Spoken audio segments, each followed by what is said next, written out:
उद्या सकाळी 10 वाजता जरांगे आझाद मैदानावर येणार आहेत। अंतरवाली सराटीहून मोठ्या संख्येने मराठ्यांचा हा ताफा मुंबईच्या दिशेने रवाना झालाय। दरम्यान एका दिवसाची परवानगी मिळाली असली तरी सुद्धा मागणी मान्य होईपर्यंत बेमुदत उपोषण करणार असल्याचं जरांगे म्हणाले।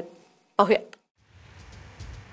मनोज जरांगे पाटील सकाळी 10 वाजता मुंबईत असतील। मराठ्यांचा ताफा घेऊन जरांगे मुंबईच्या दिशेने निघाले।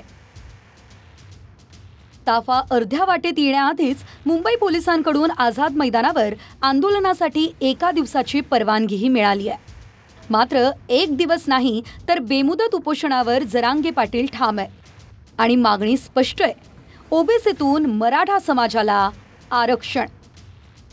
मी 10 वाजता बसणार आहे 29 ऑगस्टला। लोकशाहीचे कायद्याचे सगळ्या नियमाचं मी पालन करणार आहे। माझा समाज सुद्धा करणार आहे। आम्ही हट्टी नाही आहेत। काय आम्ही हट्टी नाही आहेत। त्यांनी जे सांगितले त्या निर्णयाचं तंतोतंत मराठ्यांकडून पालन होणार, पण एक दिवसाचं नाही। एक दिवसाचं नाही, बेमुदत। पण बाकीचे जेवढे त्यांचे नियम आहेत त्या नियमाचं पालन आम्ही करणार। मुंबई हायकोर्टाने परवानगीशिवाय मुंबईत उपोषणास मनाई केली होती। त्यानंतर जरांगेंचं शिष्टमंडळ मुंबई पोलिसांना भेटलं आणि परवानगी मिळाली, पण एकाच दिवसाची। आंदोलकांची संख्या 5000 पेक्षा अधिक नसावी। आंदोलनाची वेळ सकाळी 9 ते सायंकाळी 6 पर्यंत असणार। मुख्य आंदोलकांसोबत फक्त 5 वाहनं आझाद मैदानात जातील। आंदोलकांना ईस्टर्न फ्रीवेनं वाडी बंदर जंक्शनपर्यंत पोहोचता येणार। इतर वाहनांसाठी शिवडी, एशेड आणि कॉटन ग्रीन परिसरात नियोजन असणार। आंदोलकांना आंदोलनस्थळी जेवण बनवता येणार नाही। अटी शर्तींचं उल्लंघन केल्यास अथवा कायद्याचा भंग केल्यास आंदोलन बेकायदेशीर घोषित करून कायदेशीर कारवाई करण्यात येईल। आंदोलनामुळे मी पुन्हा एकदा सांगेन की गणेश भक्तांची कुठेही गैरसोय होऊ नये याची काळजी मनोज जरांगे पाटील आणि त्यांच्या सर्व सहकार्यांनी घेतली पाहिजे। कारण आपण पाहिली या महाराष्ट्रामध्ये मोठी मोठी आंदोलनं झाली, परंतु आपल्या आंदोलनाचा इतर लोकांना त्रास होऊ नये याची काळजी प्रत्येकाने घेतलेली आहे। जरांगेंसोबत गाड्यांचा मोठा ताफा आहे। बाईकपासून ते कार, जीप आणि ट्रकचे ट्रक मुंबईच्या दिशेने निघाले।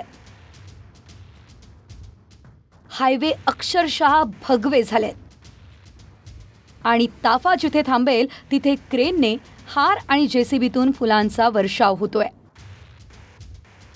अंतरवालीहून निघण्याआधी जरांगेंनी मुख्यमंत्र्यांवर थेट निशाणा साधला।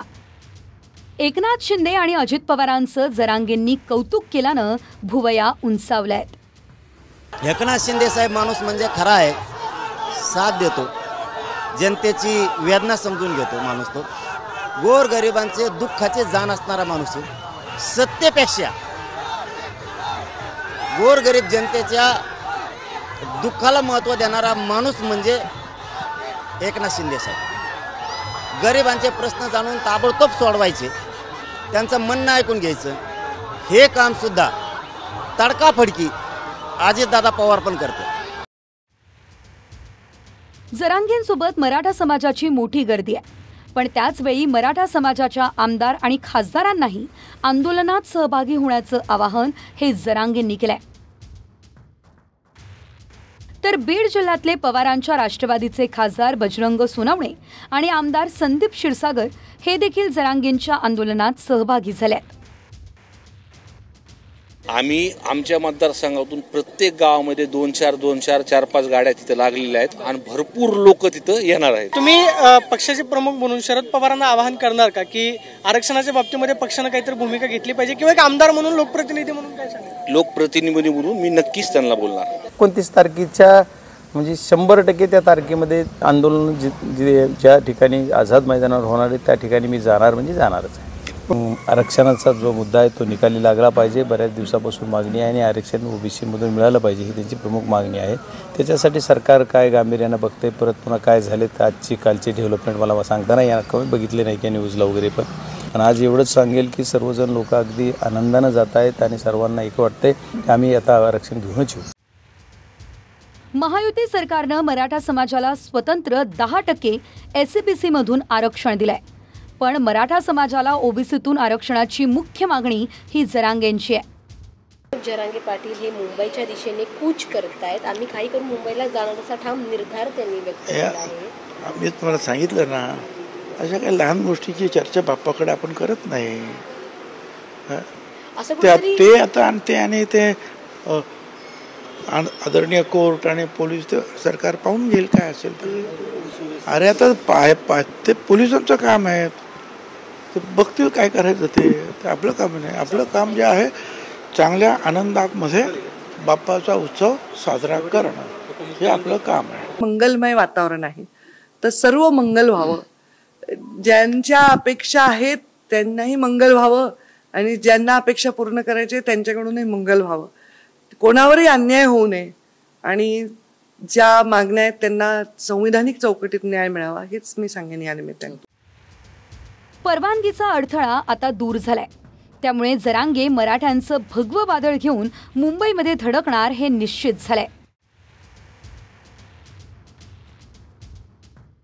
आता प्रश्न एका दिवसाच्याच परवानगीचा आहे, पण आझाद मैदानात बेमुदत उपोषणाचा एल्गार जरांगेंनी पुकारलाय. त्यामुळे सरकारची आरक्षणावरून परीक्षा सुरू झाली आहे. अशोक काळकुटे, संजय सरोदे आणि दत्ता गानवटेसह प्रदीप कापसे, TV9 मराठी, शिवनेरी.